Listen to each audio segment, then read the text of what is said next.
Mga alaga ko nag-aantay. Nag-aantay kay Irene.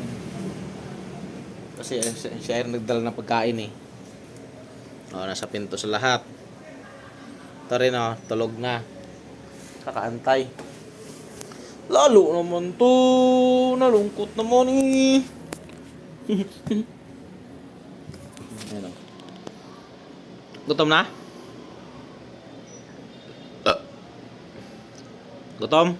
Ako busog. Kunwar lang kayo gutom eh. Ang arte nyo, di ayaw nyo kumain ng mga pagkain nyo. Tubigan lang. Ay, wala na panlaman yung isa eh. Ubos na pala eh.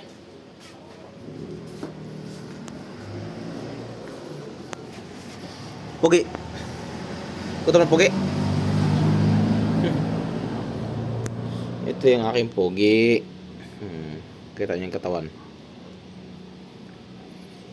Ito naman si Buntis. Si Buntit. Ayun si Dos. Dito pinanganak.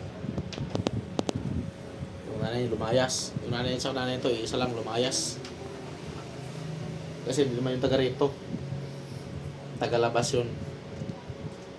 Pinakain ko lang dyan sa labas sa may pumasok dito. Ay, nung pumasok dito, hindi na lumabas. Pinano ko nakas lang nung pumasok ang mga trabaho nung malaki na to. Iniwan naman, medyo maliit pa, iniwan naman to.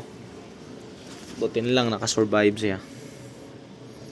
Buti lang talaga sabay ng anak sa Ayun ha.